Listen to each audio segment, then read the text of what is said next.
Hey, John here. You have tabs for the lick you just heard in the description below. Let's talk about picking. The practice technique that we're going to talk about today is planting, and planting is going to help your right hand to find the most efficient motion for your particular technique. And this works whether you use wrist picking, finger picking, if you use your forearm, or if you use your elbow. So it doesn't really matter. You're just going to find out pretty quickly what motion is going to work for you, and also how to make that as efficient as possible. Planting is a very important technique for the classical guitar, so that's where the term comes from. And basically it just means that you plant or you prepare the next finger before you play it. So if we have this E minor chord, so instead of attacking the strings from the air like this, you would go like this.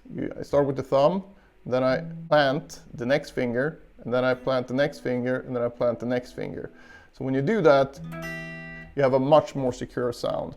And what I just showed you now is called sequential planting. You also have half plants and full plants, but that's more for the right hand finger style stuff, and we're not going to cover that today. So let's just apply this on a very easy C major scale. So we're going to start here on C.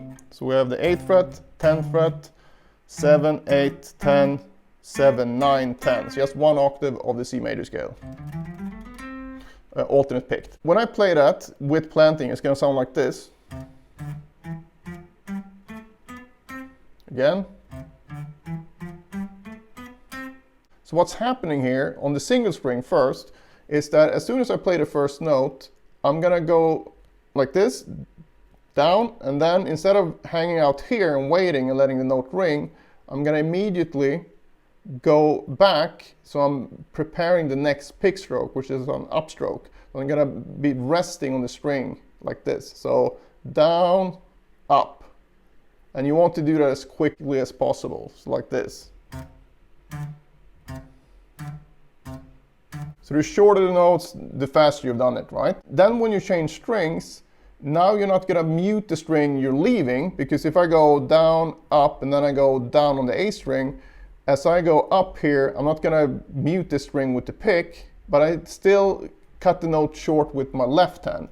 And that's my personal preference, because I want to keep all the notes the same length, because that makes it easier for me to maintain a good sound and a good technique. The reason why I use a clean sound here is that when you use a distorted sound and you rest on the string, it's gonna sound kind of scratchy. So I wanted to spare your ears here. So you might be wondering, well, what's the big deal here? Why is it so important for picking? Well, it's because it makes your picking as efficient as it can be. So if you look at my right hand here again, if I play it normally, it's all right, but if I apply this planting,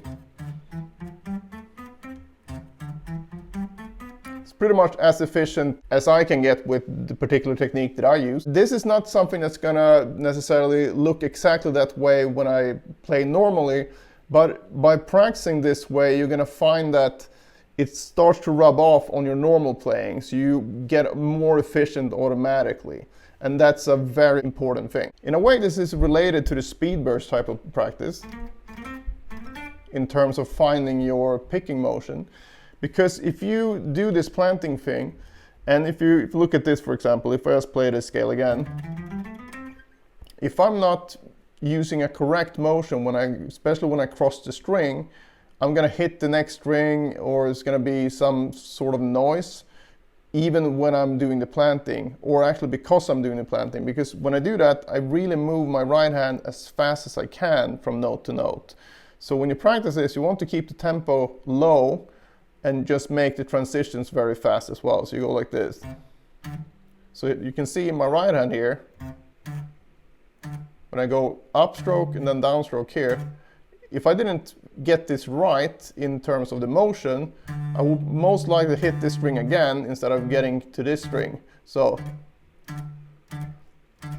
that's a really good thing for your practice, because then you can sort of look into the future again and see what's actually going to work. And by using this in your everyday practice, that's where you're going to see the big improvements in your right hand technique. The way that I use this for myself is to go between this way of practicing and just normal playing. So if we combine this with another way I like to practice, is take a short pattern and then start at the first fret, move it all up and down the fretboard. Then you can do this. Let's just do this fingering. So 1, 2, 4, 1, 2, 4. So ascending sixes. So I start down here, and then I'm gonna do 2 planted versions.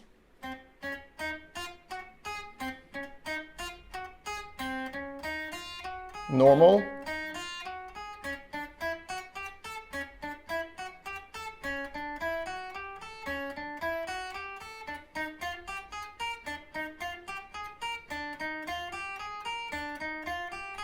And I should probably do it a little bit slower actually, so let's try this.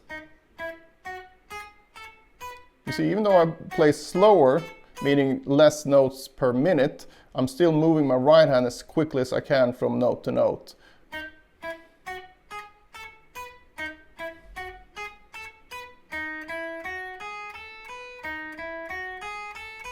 So that's a very good way of applying this. You can get it into your playing as a habit, because that's when it's going to show up eventually in your normal playing, and you can see the really big improvements. If you just do it once in a while, it's not going to do much, but if you can integrate it into your normal practice, it's going to make a huge difference over time. So you can apply this to arpeggios, for example. Let's say you have this.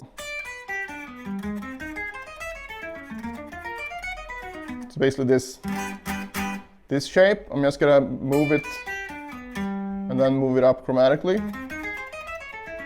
So I'm making sure here that I'm planting, and you can see that you do that anyway when it comes to sweep picking, right?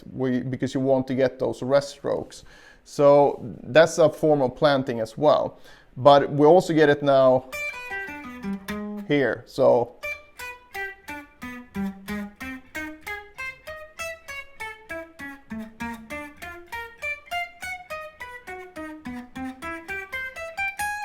you can use this practice technique for any type of picking practice: alternate picking, sweep picking / economy picking, and hybrid picking. And hybrid picking is very important to do this. But we'll get into that in a later video. So one thing that I want you to keep in mind when you practice like this is that you really listen to what the notes sound like. So even they're cut short, you don't want to have them sound crappy. That's super important. So what I mean by that, if I play this thing, for example, again, even though the note's going to be short now, they're still going to be fairly pleasant to listen to. So that's what you're striving for. But I think that's going to be apparent when you go between